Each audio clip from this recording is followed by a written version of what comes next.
winters in northern Alanzia were always cruel and bitter. The snow fell thick and the icy wind blew hard, chilling everybody to the bone. For the past few weeks, I had been hired by a merchant called Big Jim's son to protect his trading caravans as they rolled their way slowly north to the frozen outposts.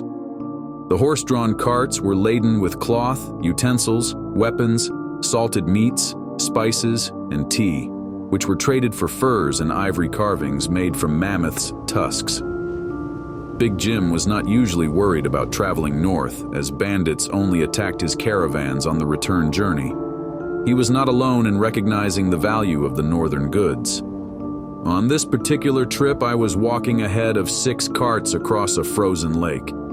In the distance, I could see the snow-capped peaks of the Icefinger Mountains jutting out of low cloud. Our destination lay at the base of the mountains where the Northmen met to trade. Snow was falling, but not too heavily. I stopped to prod the ice with my sword to make sure it could bear the weight of the carts, when suddenly the shrill call of a hunting horn broke the silence. I stood up and ran back to the carts to talk to Big Jim.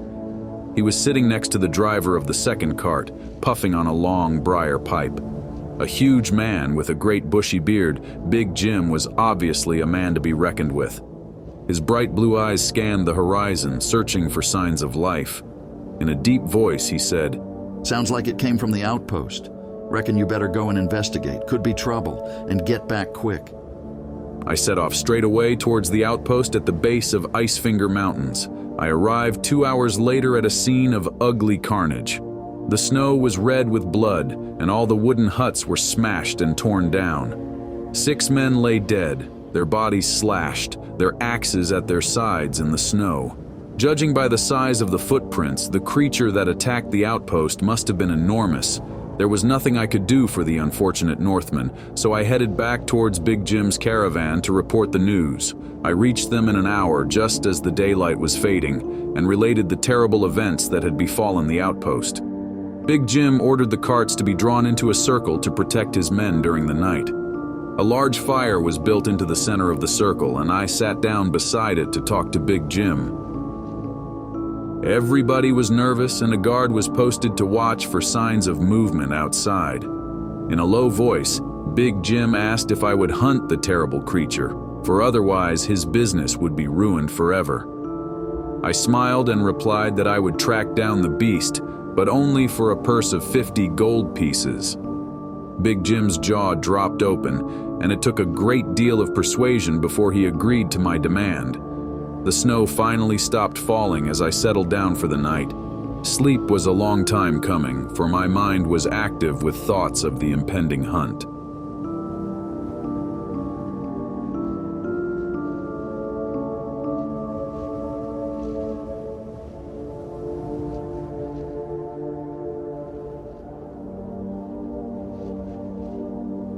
When I woke just after dawn, the fire was reduced to dying embers. Wisps of smoke rose gently into the morning mist, and not a sound was to be heard. I walked over to where Big Jim was sleeping and tapped him on the shoulder.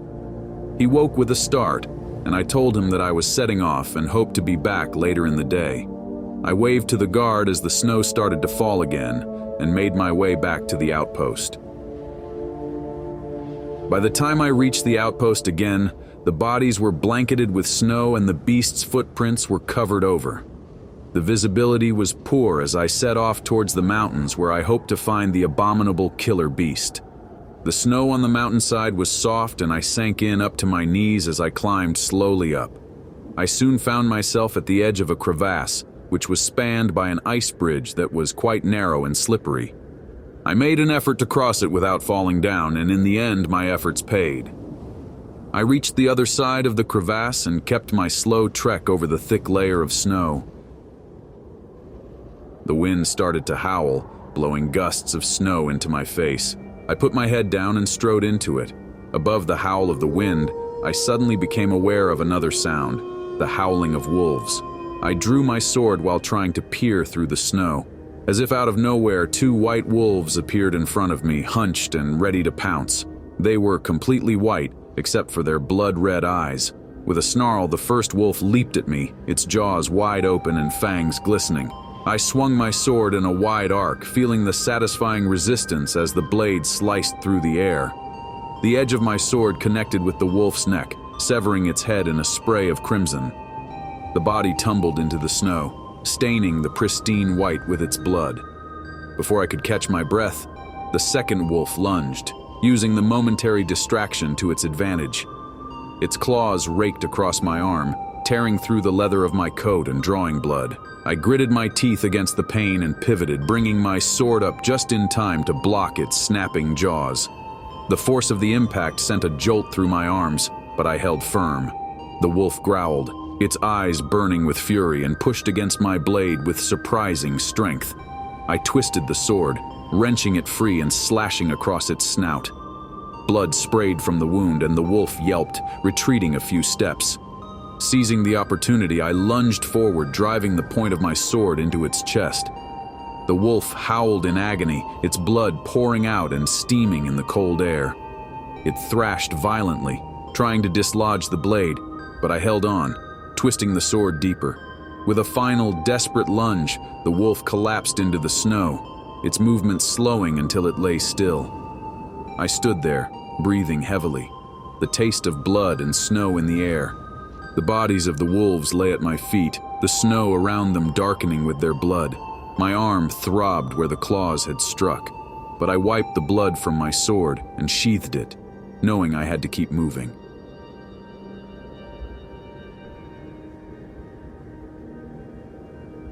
I restarted my slow journey upwards, leaving the still hot cadavers behind me. The climb becomes steeper. At some point, the snow starts to fall more heavily, swirling around the strong wind, giving form to a blizzard. The temperature is becoming unbearable to support, reaching the point to be below freezing. I felt the cold piercing my bones as my blood pumped through my veins. Each step was a battle against the biting wind and blinding snow. My body ached with exhaustion and the relentless cold. The blizzard intensified, turning the world into a swirling vortex of white. Visibility dropped to near zero, and I knew I couldn't continue much longer without finding shelter. Through the haze of snow, I spotted a dark shape on the mountainside, a small cave, barely visible against the storm. Summoning the last of my strength, I trudged towards it, the promise of refuge driving me forward. The wind howled, pushing against me as if trying to prevent my escape. Reaching the cave entrance, I stumbled inside, collapsing against the rough stone wall. The immediate relief from the wind was overwhelming, and I took a moment to catch my breath. The cave was small, barely more than a hollow in the rock, but it was enough to provide shelter from the raging storm outside. I shivered violently as the cold began to seep into my bones, the adrenaline of the fight and the climb wearing off. Huddling against the wall, I wrapped my cloak tightly around myself, seeking whatever warmth I could muster. The wind continued to howl outside, but within the cave, the storm's fury was reduced to a distant roar. As I stared into the darkness, my thoughts drifted to the beast I was hunting. The battle with the snow wolves had only been a prelude to the true challenge that lay ahead. After an hour or so, the ice storm calmed down. I found it safe to finally continue my quest. I walked onward until I finally found, underneath an overhanging rock, a small wooden hut built against the side of the mountain. Its roof was piled high with snow, and long icicles hung down from the window ledges. However, I also saw a set of deep footprints leading from the hut up the side of the mountain. Although the hut seemed much more interesting and comfortable than the footsteps, I reminded myself of my quest, and those footsteps were most likely from the same beast that killed the Northmen. I decided to follow them along. The high altitude and thin atmosphere made me pant for breath as I continued my steady climb. Suddenly, I heard the cry of a human voice followed by a ferocious roar. Not far ahead, I saw a fur trapper fighting for his life against a gigantic bear-like beast with long white fur and sharp teeth protruding from its jaws. It was the killer beast that I had been hunting, the abominable Yeti. I watched the unfortunate trapper being gashed by the Yeti's claws and falling face down in the snow. Incensed by the vicious attack, I screamed at the Yeti and ran through the snow to attack it.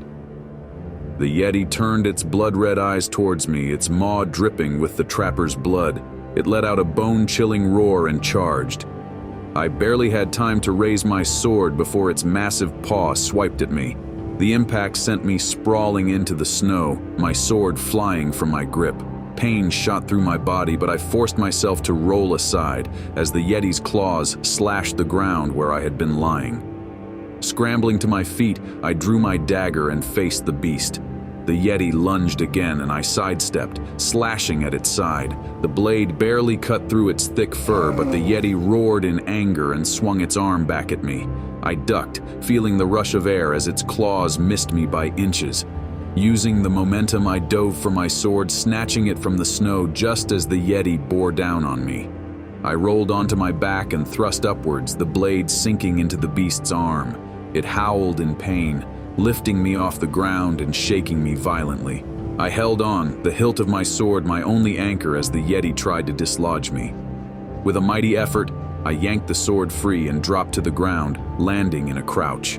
The Yeti staggered back, clutching its wounded arm. Blood poured from the gash, staining the snow. I took the opportunity to circle around it, looking for an opening. The beast's eyes followed me, filled with rage and pain. Summoning all my strength, I feigned a strike to its left, then darted to its right, slashing at its leg. The Yeti roared again, this time in surprise as it stumbled. I pressed my advantage, hacking at its other leg, determined to bring it down. The Yeti swung wildly, its claws narrowly missing me, but its movements were growing sluggish. In a final desperate move, the Yeti charged at me, intending to crush me with its bulk. I waited until the last possible moment and then dove aside, slashing at its throat as it passed. The beast's momentum carried it forward and it crashed into the snow, a deep gash in its neck. The Yeti thrashed violently, blood gushing from its wounds, but it was clear the fight was over. It let out one last gurgling roar before collapsing, its lifeblood staining the snow around it. I stood there panting, every muscle in my body aching, but I had done it.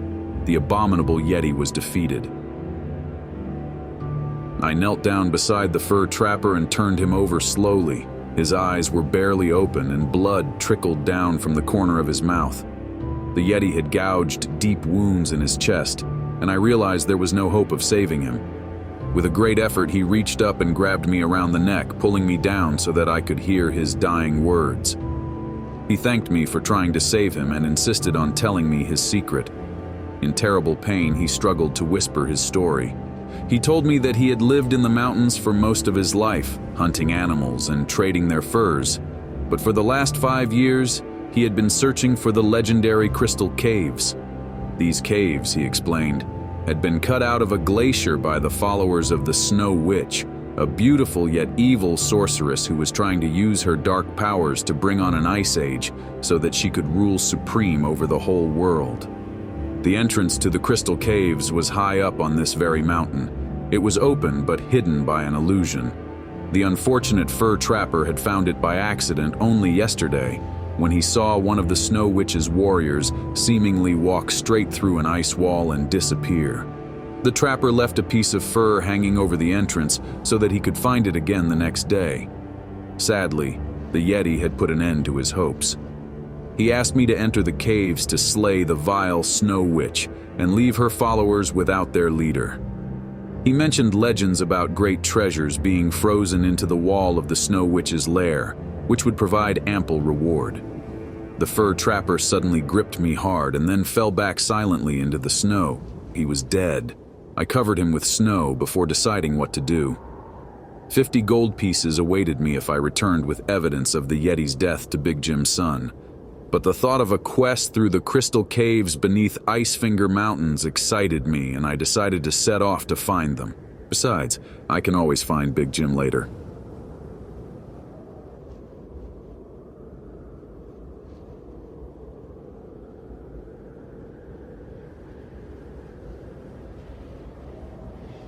Now that the snow had stopped falling, the sky was clear and blue. The air was cold and crisp, and the snow crunched beneath my feet. Slowly, I made my way up the mountainside, looking for the cave entrance marker left by the fur trapper. Suddenly, I heard a distant rumbling from above, the terrifying sound of an avalanche. I looked up and saw great cascades of snow tumbling down the mountainside. With horror, I realized that I was standing in the path of the avalanche. I looked around frantically and spotted an outcrop under which I could shelter. The approaching mass of snow was no more than 100 meters away, and I struggled to run for cover. Before I could reach the safety of the outcrop, the avalanche descended upon me, sweeping me down the mountain. I tumbled helplessly, the world a blur of white and cold. The avalanche soon ran out of momentum in a gully. Miraculously, I was not buried in the snow and found myself dazed but able to sit up. Still feeling dizzy, I stood up, shaking off the snow, and started my climb again. The hunt was far from over, and the mountain, though treacherous, had not defeated me yet. The day was coming to an end, and the moon had already begun to rise, casting a cold, pale light over the twilight landscape. The snow sparkled under its glow, and the sky turned a deep, icy blue. The air was frigid, each breath a sharp reminder of the unforgiving environment I found myself in. I made my way slowly up the mountain, my footsteps crunching rhythmically in the snow. As I climbed higher, the terrain grew more treacherous, yet its stark beauty was undeniable. The landscape stretched out in a sea of white, punctuated by jagged rocks and the occasional bare tree, their branches laden with snow. It was a desolate, hostile place, but there was a raw, untamed magnificence to it that was hard to ignore. As I continued, the mountain's steep rock face loomed ahead, too sheer to climb. I veered to the side, carefully navigating the uneven ground, until I found myself at the entrance of a narrow gully between two towering peaks. My heart leapt as I caught sight of a piece of fur hanging from a massive wall of ice, the glacier, the trapper's marker. Though I couldn't see the entrance, I walked straight ahead, guided by the trapper's dying words. With each step, I felt the anticipation build. I shut my eyes as I approached the ice wall, bracing myself for an impact that never came. Instead, I walked straight through the illusion and found myself inside a long tunnel carved into the ice. The temperature dropped even further as I ventured deeper into the tunnel. The walls glowed with an eerie blue light, reflecting the faint moonlight that filtered through the ice. The air was still and silent, broken only by the sound of my footsteps echoing off the frozen walls. I walked down the tunnel, my steps echoing off the icy walls, until I arrived at a T-junction. The passage opened into a small cavern, its icy expanse illuminated by the eerie blue light reflecting off the frozen surfaces. The cavern was empty except for a brass bowl resting on top of an ice plinth in the center. Curious, I approached the plinth, my breath visible in the frigid air. The brass bowl contained a yellow liquid, a wooden ladle resting beside it. The liquid glowed softly, casting a warm light that seemed almost inviting in the cold, harsh environment. I picked up the ladle, hesitating for a moment before dipping it into the bowl and bringing it to my lips. The liquid sent a glow through my body, spreading warmth to my very core. It was a welcome relief from the biting cold that had been my constant companion. As the warmth spread, I realized that the potion had been crafted by the Snow Witch herself, intended to keep her followers from feeling the cold. The icy chill that had seeped into my bones began to fade, replaced by a comforting warmth that made the cavern seem almost hospitable. Feeling revitalized, I set the ladle back into the bowl and looked around the cavern once more. The Snow Witch's lair lay ahead, hidden somewhere within the intricate maze of tunnels and caverns. With renewed determination, I prepared to continue my journey, walking back to where I came, passing the entrance on my left, and kept moving forward. The tunnel bent round to the right, and as I turned the corner, I almost collided with a tall, pale-skinned humanoid coming the other way. He was draped in a white cloak with a hood pulled over his head. I recognized him as a mountain elf, one of the Snow Witch's followers. I wasn't expecting to encounter anyone so soon, and my hand instinctively moved to my sword, though I didn't draw it. Struggling to remain calm, I quickly mustered a lie. I'm here to volunteer as a follower to the mighty and beautiful Snow Witch." The mountain elf's piercing gaze studied me intently, and I held my breath, hoping my deception would go unnoticed. The chill of the cavern seemed to intensify as I awaited his response, my mind racing with possible battle to come. But to my surprise, after his intense look of disbelief, his reaction to my babbles was to ridicule me. "Nobody of good heart would wish to join the Snow Witch," he scoffed. "I am only here because of this." Throwing back his hood, the elf revealed a metal collar around his neck, glowing faintly in the semi-darkness. "Only the obedience collar makes me serve her," he continued in a dour voice. His tone was laced with bitterness, and his eyes, once piercing, now seemed haunted by a trapped despair. Seeing the collar's sinister glow and hearing his words, I felt a surge of sympathy for the mountain elf. This was no willing servant, but a prisoner, forced into service by the Snow Witch's dark magic. The situation had shifted, and I knew I had to tread carefully if I was to find a way to defeat the Snow Witch and perhaps free those under her cruel control. After what he showed me, I felt I needed to be honest with him. I assured him that I would try my best to free them from this slavery. The mountain elf looked at me and smiled, a glimmer of hope in his eyes. "Now you're talking," he said. "Kill her and free us. Here, take my cloak to disguise yourself and follow this tunnel until it branches. Take the right-hand fork. Good luck." He handed me his cloak, its white fabric blending seamlessly with the icy surroundings. I took it and wrapped it around myself, feeling its weight but not the cold, thanks to the potion I had consumed earlier. We shook hands, his grip firm and determined, and with a nod, I turned and headed down the tunnel. The sound of my footsteps echoed in the silence as I walked, the tunnel stretching ahead, dimly lit by the glowing ice walls. The potion's warmth kept me comfortable despite the freezing environment. Each step brought me closer to the Snow Witch and the potential liberation of her unwilling followers. The elf's trust weighed heavily on me, but it also fueled my determination to succeed in this quest. I soon arrived at the fork in the tunnel that the mountain elf had mentioned. Trusting his advice, I turned to the right and continued onward. The tunnel was silent except for the soft crunch of my footsteps on the icy floor. Further ahead, I noticed a gap in the left-hand wall of the tunnel. Curiosity got the better of me, and I walked up to it, peering around the edge. Inside, I saw a cave where a Neanderthal was laboriously stripping the skin off a moose, preparing it for the large, simmering stew pot behind him. His movements were slow and deliberate, and he seemed to be struggling with the task. Standing over him, yelling and waving a wooden spoon in the air, was a gnome cook dressed in a white apron. The gnome's high-pitched voice echoed off the walls of the cave, berating the Neanderthal for his sluggishness. The scene was almost surreal, a stark reminder of the strange and varied inhabitants of the Snow Witch's lair. I pressed myself against the wall, considering my next move. The path ahead was clear, but the sight of the gnome and Neanderthal made me realize that I was not alone in these icy depths. I would need to proceed with caution, ever mindful of the dangers that lay ahead. I waited until the Neanderthal and the gnome looked away, the gnome's angry shouts momentarily silencing as he turned to tend to the stew pot. Seizing the opportunity, I sprinted past the cave opening, keeping my steps light and quick. My heart pounded in my chest as I dashed down the tunnel, the sounds of the Neanderthal's labor and the gnome's scolding fading behind me. In the distance, I heard chanting voices echoing through the icy tunnel. My pulse quickened as I pressed on, the sound growing louder with each step.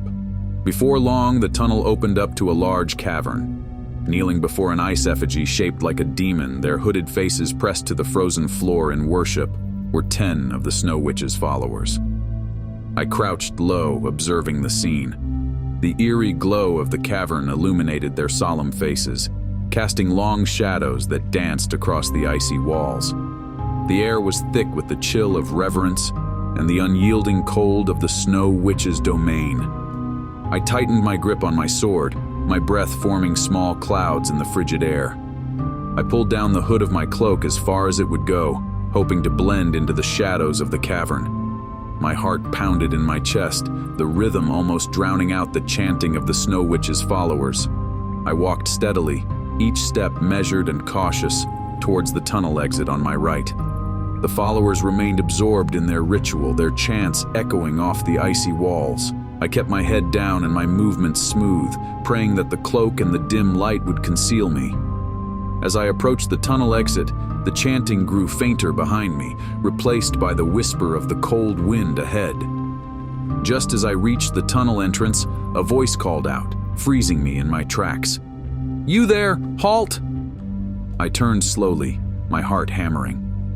One of the followers, a tall figure with piercing eyes visible beneath his hood, was striding towards me. "Where are you heading? What are you doing away from the ritual?" he demanded, suspicion lacing his tone. Thinking quickly, I lowered my voice and tried to mimic the cadence of the followers I had overheard. I was instructed to fetch something from the storeroom, I said, gesturing vaguely down the tunnel. "One of the elders asked for it." The follower's eyes narrowed, his gaze scrutinizing me. "Why do you not chant with us, brother?" he asked suspiciously. I froze, realizing I had made a grave error. My mind raced, searching for a response, but the follower's eyes had already turned to suspicion. My heart pounded in my chest as the realization of my predicament set in. Without another thought, I spun on my heel and bolted down the tunnel, my footsteps echoing against the icy walls. "Stop him!" the follower shouted, and the chanting abruptly ceased. The sound of pursuit filled the tunnel, boots crunching on snow and ice. I ran as fast as I could, but the rough terrain and my own fatigue slowed me down. I glanced back to see the followers gaining on me, their hoods flying back as they sprinted. Panic surged through me, pushing me to move faster, but it was too late. A hand grabbed the back of my cloak, yanking me to the ground. I struggled, kicking and thrashing, but more hands grabbed me, holding me down. They dragged me back towards the cavern, my shouts for help echoing uselessly in the vast, empty space. The followers hauled me before the giant ice effigy of the demon, its cold, lifeless eyes staring down at me. "Bring him before the master," one of the followers hissed, and I felt a chill that had nothing to do with the cold as they dragged me towards the base of the effigy. My heart sank as I realized I was being brought before the Snow Witch's most fearsome servant. Desperation clawed at me as I was thrown to the icy ground, the giant demon creature looming above. Its eyes glowed with a malevolent light, and a deep guttural growl emanated from its throat. I struggled to my feet, but the followers held me fast, presenting me to the beast. Fear and resolve warred within me as I faced the towering demon. I knew that my only chance of survival was to fight, to outsmart the creature and its followers. With a deep breath, I steeled myself for what was to come, my mind racing with potential strategies as the demon stepped forward, its claws glinting in the dim light. The followers formed circle around us. The giant demon creature, a grotesque effigy of ice and darkness, loomed above me. Its eyes glowed with a malevolent light, casting an eerie glow across the cavern. A deep guttural growl emanated from its throat, reverberating through the icy walls and sending shivers down my spine. I scrambled to my feet, my heart pounding in my chest. The demon stepped forward, its massive claws glinting menacingly. The followers chanted in unison, their voices a haunting backdrop to the impending battle. I had no choice but to fight, to outsmart this monstrous foe and survive. The demon lunged at me with surprising speed, its claws swiping through the air. I barely managed to dodge, feeling the rush of wind as its claws sliced past my face. I rolled to the side, drawing my sword and positioning myself defensively. The followers tightened their circle, their eyes fixed on the unfolding combat. With a roar, the demon attacked again, this time with a powerful downward strike. I raised my sword just in time, the force of the blow nearly driving me to my knees. Sparks flew as steel met ice, and I pushed back with all my strength, deflecting the attack. The demon's eyes blazed with fury, and it let out a deafening roar that shook the cavern. I knew I couldn't match the demon's brute strength. I needed to rely on my agility and cunning.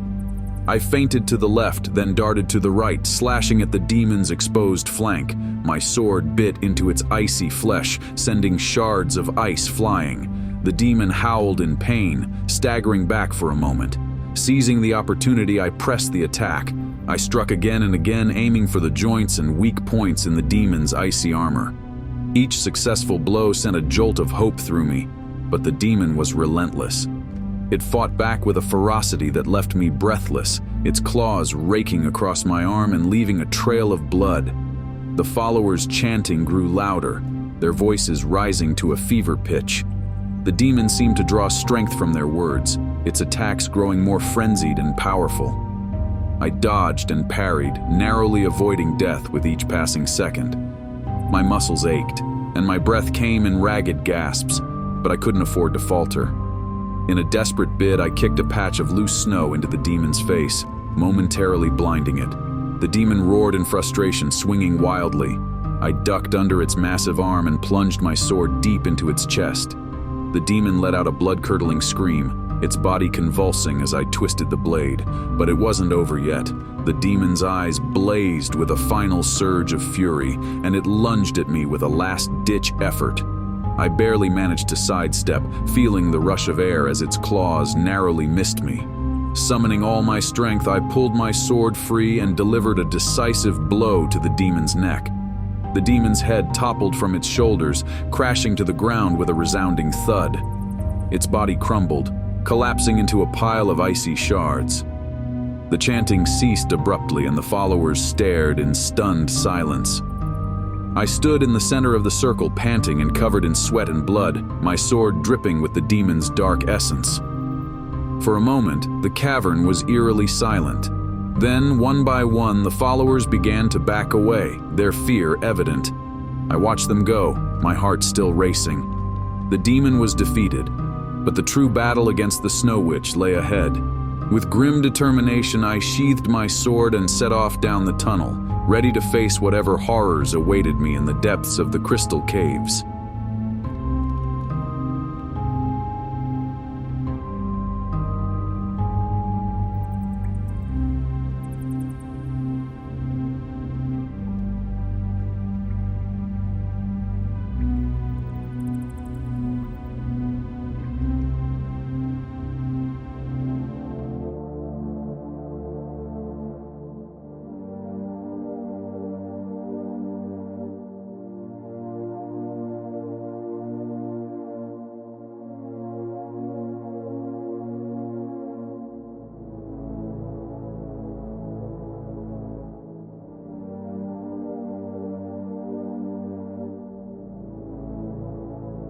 Thank you for watching, and I hope you've enjoyed this adventure through Caverns of the Snow Witch by Ian Livingstone, with original music by Lost in the Woods. If you want to know how this adventure ends, or if you'd like to explore more books and adventures, let me know in the comments. Also, don't forget to like and subscribe. And if you enjoyed this kind of journey, please share it with someone who will appreciate it. Until we meet again on our next adventure, good night.